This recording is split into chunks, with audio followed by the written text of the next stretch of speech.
Well, that deal all started with Ryan Shetter, if y'all want to open a statement. There it is. What did you think of him? I thought he was outstanding. I mean, when a guy can go out and command 3 pitches and move the ball in and out, all starts on the mound. And obviously, Brian over here had 2 really big swings. And off the top of my head, I think it's just really cool. You know, when guys work really hard and they have passion for it and they bring energy every day, and then the game rewards them. It's not always. Sometimes you hit a couple line drives and nobody knows that you barreled it, and when you barrel it and it goes over the fence and it's a 1-run game, everybody kind of knows. Kind of neat. So Shetter with 68 pitches, if that had been like a big conference game, would he have stayed out there? Or If do you it, feel like he had enough and just wanted to get the bullpen guys an inning? Well, at this point in the year, probably no. We're probably at 80 max with him. And so you send him back out and he goes 2 hitters, you're probably having to bring somebody in there.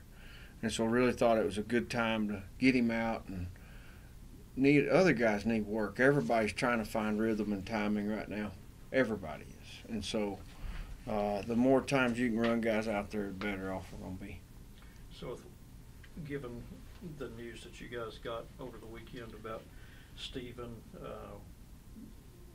what did Ryan's outing do for y'all in that context? I mean, how much of a kind of pick me up? Well, I mean, I think Stephen's deal, to me, I mean, you start talking about things that are in the future and the past. I don't know if we control them. We control what we did today and prepared today. And the neat thing as far as the future for Stephen Gingrey, he's going to be fine. I mean, he established himself as probably the best college pitcher over the last year.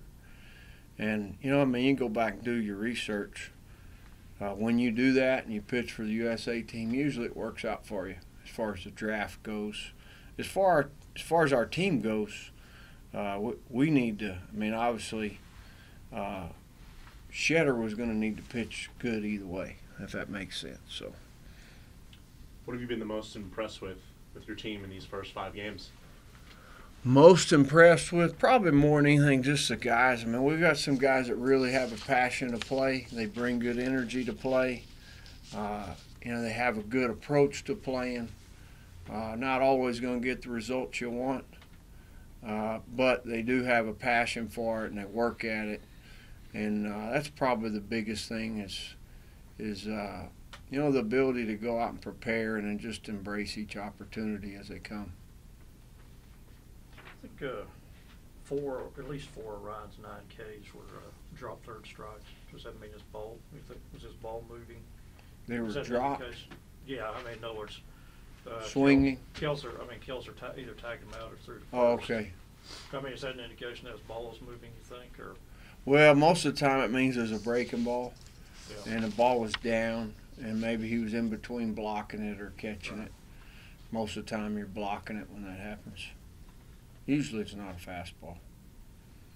With the news about Gingrey and then for Shetter to come out and have a performance like that, do you think that can be someone who really makes an impact now, can really step up now for you guys? Well, I would tell you, we've thought Ryan Shetter could make an impact since the day he got here.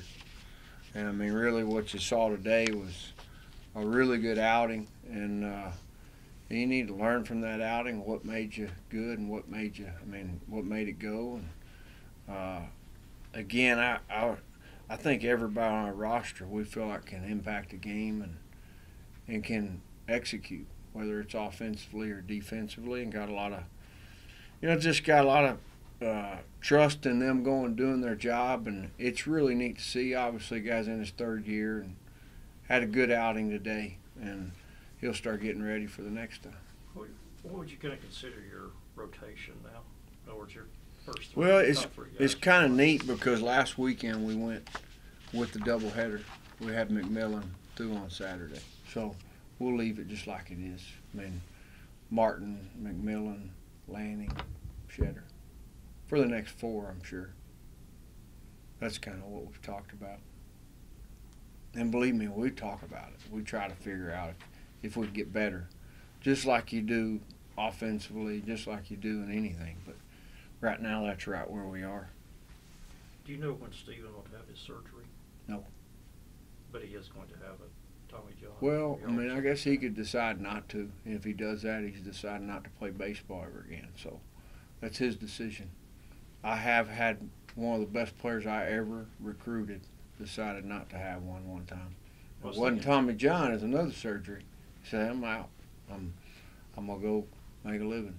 So I was thinking like Garrett Richards and Masahiro Tanaka both had tears that they didn't have Tommy John on, but they decided to rehab him. yeah, there's I'm not a doctor, but I think there's something you can do there that Garrett did. You'd have to go back and look. I think it's called plasma Right. injection or something like that. Platelet-rich plasma. I think that's but you know, I mean, I don't want to speak for him because he's the one going to go to the doctor and that's his decision. Anything else? What's your thoughts just on the fact that you guys have, I think it's 22 now, hit batsmen in 5 games? How many was last weekend? It was 18 going into 18 and then 4 today. There might have been 5 today. It was at least 4 when I was counting. Yeah.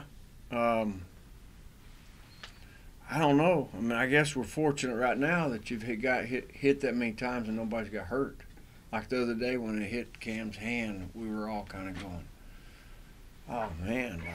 Because that's a decision you're making late in the game, let him hit or not hit. And a lot of times when a guy's swinging the bat good, these guys know, I mean, we're in the cage with them. We want to let them hit if they're swinging the bat good. That's what they're working for. Go up there and have a good at-bat. And so really probably fortunate. I mean, I think Gabe said that hit him in the face, like grazed him in the face. So, I mean, when that stuff's happening, you're lucky if it's happened 22 times and nobody's got dinged up too bad. Have you felt any of them was purpose or is just guys pitching it? I haven't felt like there's been one time where it's been intentional. Not one time. And if it was in the context of a game, then I mean, that's something I guess we could talk about if it ever did happen.